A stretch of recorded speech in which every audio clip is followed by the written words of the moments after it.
తెలంగాణ వ్యాప్తంగా వర్షాలు దంచుకొడుతున్నాయి. రానున్న రోజుల్లో తెలంగాణలో భారీ నుంచి అతి భారీ వర్షాలు కురిసే అవకాశం ఉందని భారత వాతావరణ శాఖ తీవ్ర హెచ్చరికలు జారీ చేసింది. ముఖ్యంగా ఉత్తర తెలంగాణ జిల్లాలపైన వాన ప్రతాపం చూపించే అవకాశం ఉండడంతో ఆయా జిల్లాలకు రెడ్ అలర్ట్ ప్రకటించింది. ఆదిలాబాద్, కొమరంభీం, ఆసిఫాబాద్, నిర్మల్, మంచిర్యాల జిల్లాలో అత్యంత భారీ వర్షాలు కురుస్తాయని అధికారులు హెచ్చరిస్తున్నారు.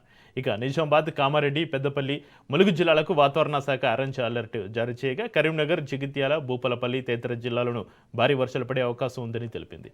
ఇక మరోవైపు రాజధాని హైదరాబాద్తో పాటుగా దానికి ఆనుకుని ఉన్న రంగారెడ్డి, మేడ్చల్ జిల్లాలకు వాతావరణ శాఖ ఎల్లో అలర్ట్ జారీ చేసింది.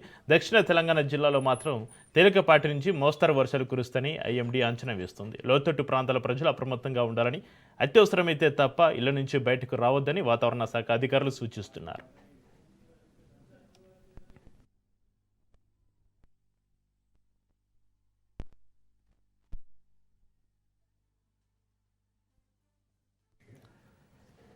తెలంగాణ రాష్ట్ర వ్యాప్తంగా భారీ వర్షాలు కొనసాగుతున్నాయి. ఎడతెరిపి లేకుండా కురుస్తున్న వర్షాలతోటి నదులు, వాగులు, వంకలు ఉప్పొంగి ప్రవహిస్తున్నాయి. ఎగువ ప్రాంతాల నుంచి భారీగా వరద నీరు వచ్చి చేరుతుండడంతో రాష్ట్రంలోని ప్రధాన జలాశయాలు జలకలను సంతరించుకున్నాయి.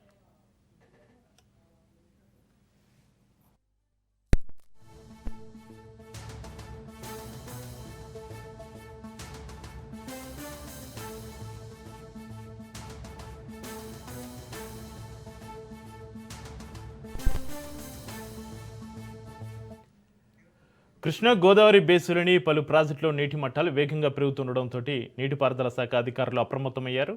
అవసరమైన చోట్ల గేట్లు ఎత్తి దిగువకు నీటిని విడుదల చేస్తున్నారు. మరోవైపు జలపాతాలు, నదీ తీర ప్రాంతాలు, ప్రాజెక్టుల వద్దకు వెళ్లే పర్యాటకులు జాగ్రత్తగా ఉండాలని అధికారులు హెచ్చరికలు జారీ చేశారు.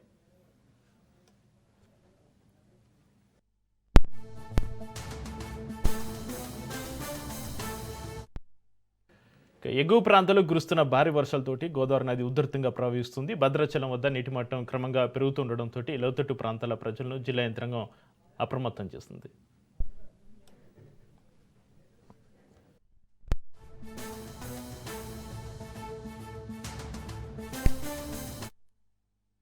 ఉత్తర తెలంగాణలోని శ్రీరామ్ సాగర్ ప్రాజెక్టుతో పాటు నిజాం సాగర్, సింగూరు వంటి జలాశయాల్లోకి వరద ప్రవాహం కొనసాగుతుంది. వర్షాల తీవ్రత ఇలాగే కొనసాగితే మరికొన్ని ప్రాజెక్టుల గేట్లు ఎత్తే అవకాశం ఉందని కూడా అధికారులు తెలిపారు.